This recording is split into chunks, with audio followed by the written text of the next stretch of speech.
é um cachorro. E acho que é especial para a gente a figura do cachorro, porque nossa cultura tem um vínculo muito grande com o cachorro. Porco tudo bem, agora cachorro não. Mas só que os dois são quadrúpedes, os dois têm carne, e por que um sim e o outro não? A resposta é cultural. Manda. O cachorro é de estimação, né? O cachorro é de estimação.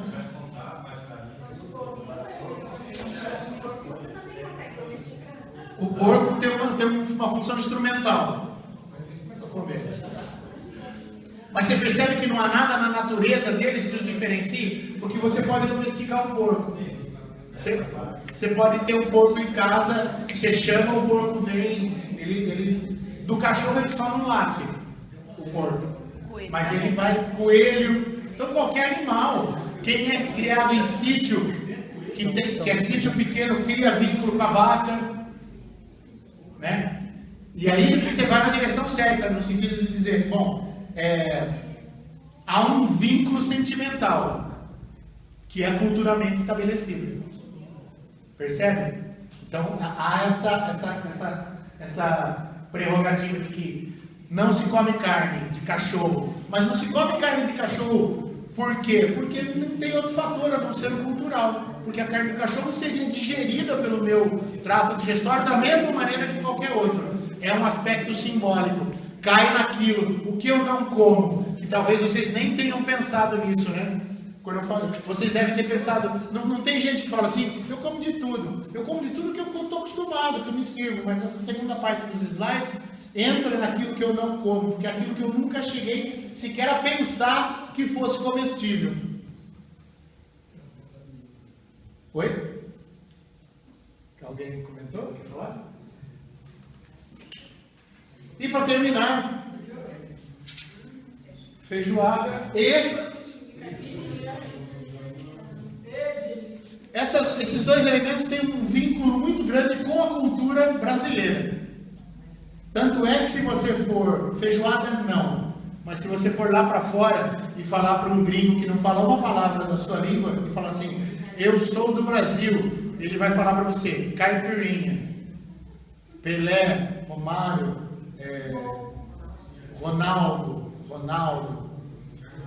Carnaval, mulata e caipirinha de novo. São símbolos nacionais que têm uma forte intimidade com a nossa identificação cultural. Agora, as perguntas, né? Vejam, a gente pode ver aí o seguinte, nós temos hábitos, costumes, práticas, diversos saberes, estratégias, crenças inclusive que nós não estamos acostumados a questionar, porque um dos pressupostos da crença é não haver questionamento. Então, por que é que se come isso ou por que é que não se come aquilo? E quando se dá a resposta, normalmente a gente aceita, mas a gente pode questionar, a gente pode levantar uma investigação a respeito disso. Ideias, normas. Eu tenho normas para eu me alimentar, eu tenho horários. Agora a sociedade está muito mais flexibilizada, mas o horário de jantar nas famílias patriarcais, a questão de anos, era um horário com a família. Vejam, perguntem para as pessoas de mais idade. A reclamação é, hoje ninguém come junto, ninguém espera o pai para comer, ou está todo mundo, tem gente com o WhatsApp na mesa comendo, não tem mais respeito. Ali é esse ato de comer, que era um ato social que envolvia a família junto, está se transformando. Qual é a associação que ele faz? Está se perdendo. Ele está, na verdade, se transformando em outra coisa, perdendo determinadas características e desenvolvendo outras. A luta por manter a tradição, o domingo na família, com a macarronada, o vinho, para comemorar o aniversário de alguém, etc. Vimos que a comida também pode ser usada em cultos, dos mais diversos. E se existem cultos diversos, eu acho que a gente deve pelo menos olhar para isso para dizer assim, não existe culto que é o meu, que é o certo, e os cultos que são errados. analisar as diferentes perspectivas de compreensão do ato de se alimentar, pode trazer para a gente uma maior compreensão da cultura. Se trouxer a maior compreensão da cultura, minha hipótese de trabalho ela trará uma maior possibilidade de compreensão do fenômeno humano, logo de maior compreensão humana. Você, por ter um culto diferente do meu, não está errado, você só é diferente de mim. Eu não gosto muito da palavra tolerância, porque a palavra tolerância, ela traz uma relação de poder, que normalmente o tolerante é o que pode, e o tolerado é aquele que se segura, porque ele recebeu a tolerância do mais forte. Ritos, mitos, ou verdades absolutas, por exemplo, manga e leite não pode comer porque morrem, todo mundo sabe disso. E agora a gente ri dessa informação, mas na época, quando pouca gente discutia isso, se você tomasse manga e leite, você ia ter dor de estômago. Porque a cultura está dentro do seu estômago. E você sabe que comer um negócio que faz mal. Chega a gente a ter dor de estômago, porque come coisa que acha que não devia. Ditos, interditos.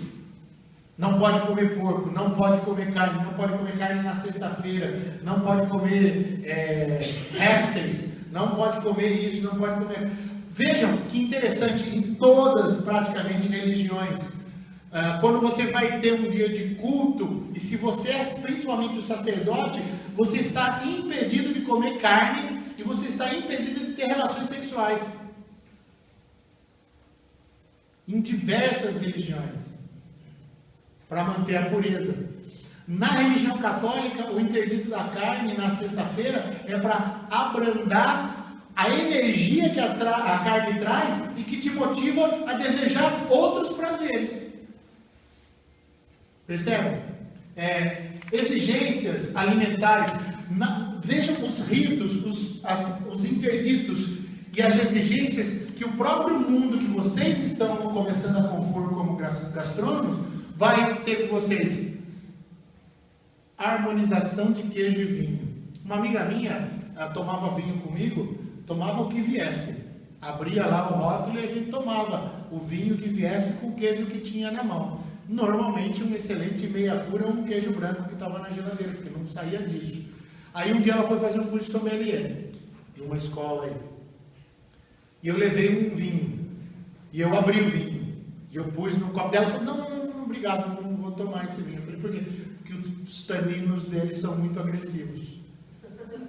Aí eu falei, tá aí, pronto, ela já está no mundo da exigência, dos rótulos e da harmonização perfeita, que normalmente alguém disse para você que era assim.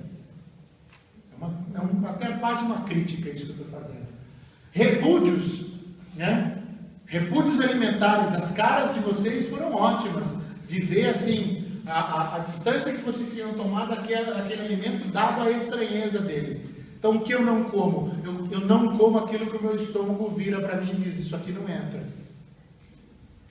Dieta da USP do salsão, não sei se vocês já ouviram essa, mas era uma dieta que você comia salsão o dia inteiro. É óbvio que você emagrece, né? Se você comer só salsão, você vai passar mal. Metáforas. A metáfora da religião cristã, do queijo, do pão e do vinho. Queijo e vinho foi ato falho. Do pão e do vinho. As metáforas sexuais do ato de se alimentar, do ato de comer. Então, todos esses elementos compõem a cultura. E compreender a alimentação vai permitir que vocês possam compreender esse tipo de ritualização que existe em torno da alimentação e que existe em torno de todas as outras esferas da nossa vida. Quando uma criança nasce, existe uma série de ritos. E aí, com esse olhar, a gente começa a perceber e a gente começa a conseguir olhar para a nossa cultura com um pezinho de fora e estranhar essa cultura, dizer, peraí, deixa eu compreender isso, por que a gente faz isso? Tentando compreender a cultura do outro. A partir do momento que você olha, e eu sei que é estranho, que é um negócio forte, mas que você olha a alimentação do outro sendo inconcebível para você, você terá a condição de também ver que a sua alimentação em muitos momentos é inconcebível para o outro. E que isso é apenas um aspecto cultural. Se você consegue dar um passo para trás da tua cultura, enxergar a tua cultura, sair desse movimento que se chama etnocentrismo, que é a ideia de que a tua cultura é o centro do universo, e que tudo que sai da tua cultura é errado, você terá a condição de observar os fenômenos culturais com mais riqueza, inclusive observar os fenômenos culturais nos quais você está imerso com mais riqueza. Então a alimentação ela é fantástica, um fantástico campo de estudos para vocês, para muito além da faca e da produção em si. A gastronomia pode ser um estudo da compreensão humana, por exemplo. Esse é o meu grande objetivo. E aí, para terminar, como eu havia dito para vocês, não teríamos muitas certezas aqui para a gente trabalhar, ficam perguntas no ar. Se nós somos o que nós comemos, né, que tem esse dito popular, por que há tanta diversidade na alimentação humana? A gente explorou um pouquinho isso com a sua resposta, no sentido de a alimentação humana é fruto do desenvolvimento da relação da cultura humana com o ambiente no qual ela está vivendo. Veja que curioso isso. Com a época da globalização, e para quem tem dinheiro, essa questão do local se expandiu a um nível planetário. Eu posso comer quinoa com trufa e salmão do Alasca, num prato só. Eu não sei se harmoniza, mas foi só um exemplo. Essa diversidade é a apropriação de aspectos da geografia, de aspectos da história, de aspectos da ecologia, de aspectos culturais diversos que a humanidade vai desenvolvendo e criando a sua cultura. E veja que interessante, a humanidade cria a cultura, essa cultura se torna autônoma, e as próximas pessoas que nascem dentro dessa cultura que as pessoas criaram. Percebe o movimento? Gerações e gerações de pessoas que vão nascendo dentro daquela cultura que foi criada, vão conhecendo a cultura como algo natural. Esse é o processo de naturalização. É assim porque é assim eu sou sua mãe e me obedece. É um processo de naturalização. Homens gostam de mulheres porque é natural. É um dado da cultura e de uma determinada cultura.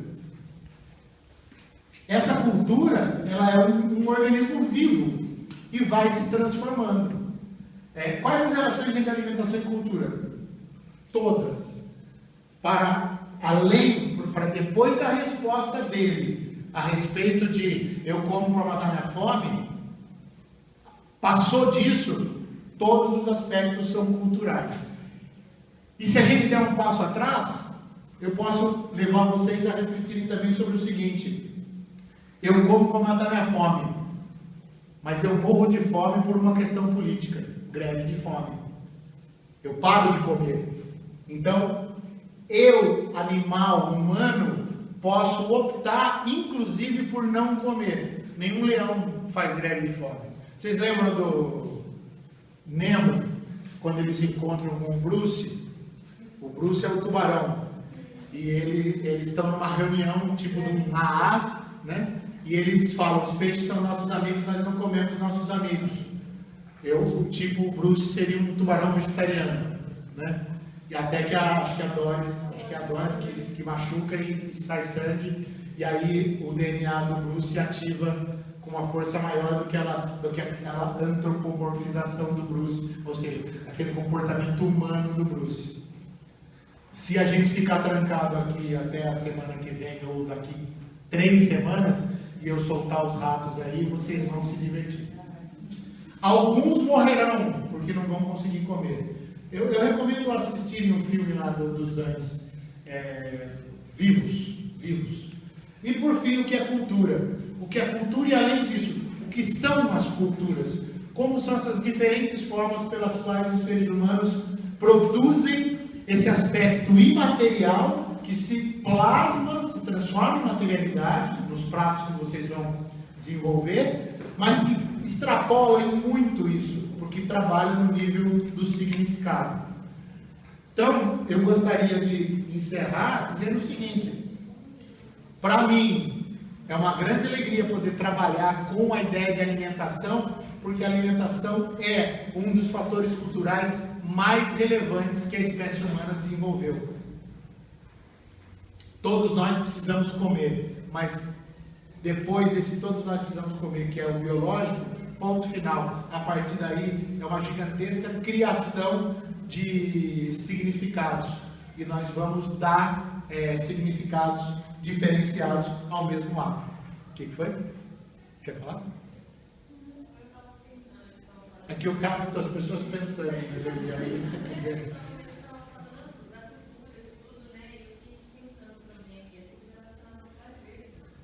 Exato.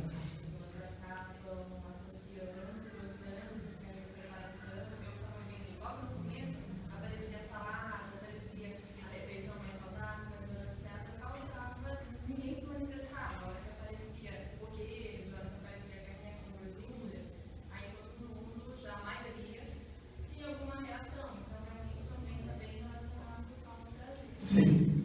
Inclusive, por estar relacionado ao prazer, a religião dirá: você não pode se entregar a esse prazer terreno. E aí a gula, no caso do cristianismo, se torna um dos 7 pecados capitais. Se vocês perceberem, são exacerbações de prazeres. A luxúria, a gula, acho que são as mais legais dos 7. Que é o ato de comer, e você exagerar esse ato de comer. Então, o cristianismo prega, desde o seu início, uma religião ascética, uma religião de contenção, porque o que interessa não está no corpo, está fora dele. E aí eu tenho que fazer todo um trabalho para conter o prazer. O prazer pode ser a ruína do espírito em prol do corpo. Examinar essas questões é muito rico, para além dos aspectos religiosos, para além dos aspectos de interdições. Por que são interdições? Desenvolvam, se puderem, uma postura de questionamento, uma postura que não deixa ninguém em paz. Voltem àquela situação da criança. Por quê? Por quê? Por quê? Essa é a postura investigativa que eu acho que a estudante de um curso como a gastronomia, que tem um objeto de estudos fantástico como esse, pode desenvolver para ser um melhor profissional e, com certeza, um melhor ser humano, se usar isso para compreender que a tua cultura é só mais uma cultura e o teu pensamento é um entre tantos pensamentos diferentes. Meu objetivo aqui é que a gente possa pensar nisso. O slogan aí do meu projeto é que a gente possa pensar diferentemente para que a gente possa agir diferentemente. Então eu gostaria muito de agradecer a todos vocês pela paciência e fico muito feliz de poder colaborar.